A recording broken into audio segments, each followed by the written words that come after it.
Bonjour, aujourd'hui je vais vous expliquer comment surmonter une épreuve. Je suis Gaël Châtelain-Berry, bienvenue sur mon podcast Happy Work, le podcast francophone le plus écouté sur le bien-être au travail. N'hésitez surtout pas à mettre des commentaires, à mettre des pouces levés si vous êtes sur YouTube, des étoiles, à partager cet épisode si vous l'appréciez. C'est comme cela que Happy Work durera encore très longtemps et en plus, de vous à moi, cela me fait très plaisir. Alors, comment surmonter une épreuve ? Nous n'allons pas nous mentir, nous avons toutes et tous connu des épreuves, dans nos vies personnelles comme dans nos vies professionnelles. Il y en a de plus graves que d'autres, bien entendu, mais en fait, la question n'est pas là. Car quand on est en train de traverser une épreuve, nous n'avons absolument pas envie d'entendre notre meilleur ami nous dire « Ah, tu sais, c'est pas grave ce que tu vis, moi je vis encore bien pire. » Ou alors « Ah, c'est pas grave ce que tu vis, tu sais, ça va passer. » Notre subjectivité, en fait, va agir et faire en sorte que cette épreuve, quelle que soit l'importance factuelle de l'épreuve, la réalité cartésienne de cette épreuve, quel que soit cela vu de l'extérieur, pour nous, c'est une épreuve absolument majeure. Donc je ne suis pas là pour vous expliquer que votre épreuve, elle est toute naze et que, dis donc, t'as qu'à repartir, ça va aller. Ce n'est pas l'idée. Le principe, c'est de vous expliquer la mécanique de ces épreuves et de comment on peut contrebalancer cette mécanique.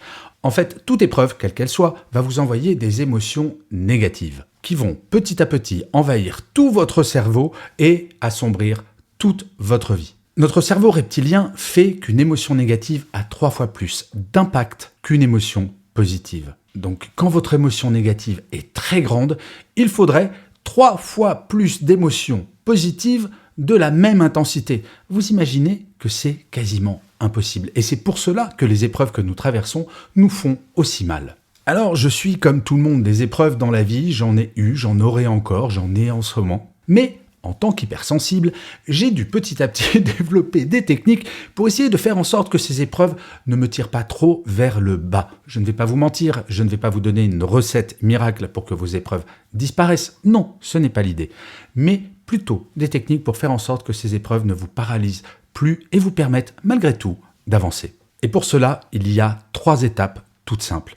La première, c'est d'accepter l'épreuve. Il ne faut surtout pas être dans le déni et encore pire, il ne faut pas être dans le « Oh, pourquoi moi encore ?» ou le « Oh, c'est trop dur » ou le « De toute façon, je ne vais jamais y arriver ».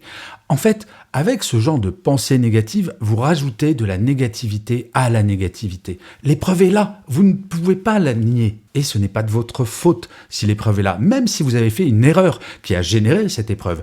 Je pense par exemple, je ne sais pas, si vous êtes comptable, vous avez fait une erreur monstrueuse qui fait qu'il y a une faute dans les comptes. Oui, vous allez avoir une épreuve, peut-être que vous allez perdre votre travail. Mais fondamentalement, c'est le passé. À partir du moment où l'épreuve est due à un événement dans le passé, il est assez fondamental de l'accepter, de se dire « Ok, je ne pourrai rien changer à ce passé, c'est difficile, mais je vais avancer ». L'idée, bien entendu, est de rendre cartésien quelque chose qui ne l'est pas. Bien souvent, nos émotions ne sont pas cartésiennes. Ça va être notre cœur qui va parler plutôt que notre tête.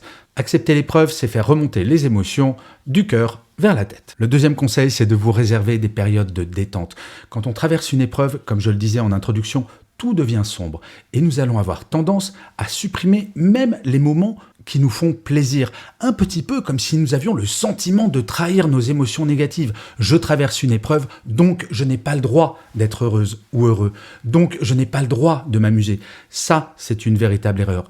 Sans être dans le déni de l'épreuve, il faut quotidiennement vous réserver des parenthèses enchantées pour aller bien, pour oublier cette épreuve, ne serait-ce qu'un instant. Je vous assure, l'hypersensible que je suis sait ce qu'est une émotion qui va prendre toute la place dans votre vie et vous tirer vers le bas. Se réserver des périodes de détente, ça va vous permettre de souffler un petit peu avant de vous réattaquer à vos émotions négatives de façon peut-être un petit peu plus péchue. Et la troisième, c'est de se poser une question toute simple. Qu'est-ce que cette épreuve m'apprend? Vous savez, j'en parle souvent de ce proverbe japonais. Réussir, c'est savoir tomber 7 fois et se relever 8. Eh bien, les épreuves, c'est cela, leur fonction. Nous faire comprendre comment cela peut nous rendre plus forts. Alors, je ne vais pas vous sortir la sempiternelle phrase de Nietzsche qui dit « Ce qui ne me tue pas me rend plus fort », mais malgré tout, il y a tout de même du vrai là-dedans.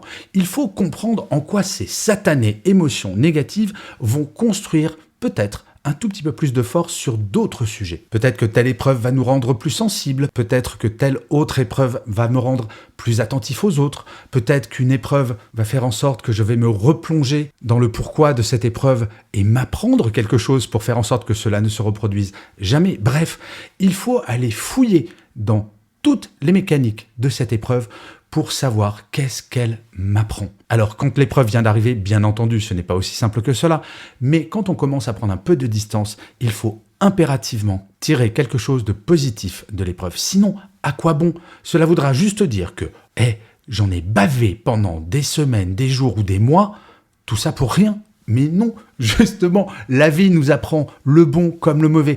Et j'aurais même tendance à dire que le mauvais nous apprend encore plus parce que, franchement, on n'est pas sadomaso. Les émotions négatives, nous n'aimons pas ça.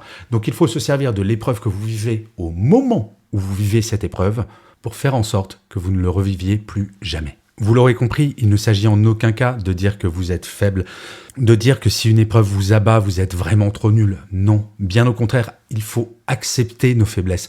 Plus nous acceptons nos faiblesses, plus paradoxalement, nous serons forts. Et il y a une autre phrase que j'adore, qui est une phrase de Sénèque qui dit « La vie, ce n'est pas d'attendre que les orages passent, mais d'apprendre à danser sous la pluie ». Je trouve que cette phrase résume parfaitement tout ce que je vous ai dit. Et si en ce moment vous êtes en train vous-même de vivre une épreuve, alors déjà, je vous envoie des ondes positives pour traverser cette épreuve, mais surtout, dites-vous que bien souvent, votre vie n'en dépend pas et que l'épreuve, elle, appartient au passé. Vous avez un avenir. Donc de temps en temps, ne serait-ce que quelques fois par jour, pensez à votre avenir et dites-vous « Bah oui, c'est vrai, bien sûr que je sais que ça va passer ». Donc acceptez toutes les émotions négatives, mais ne les laissez pas tout manger. Je vous remercie 1000 fois d'avoir écouté cet épisode de Happy Work. N'hésitez surtout pas à vous abonner sur votre plateforme préférée, car je vous le rappelle, Happy Work, c'est une quotidienne. Je vous dis donc à demain, et d'ici là, plus que jamais, prenez soin de vous. Salut les amis.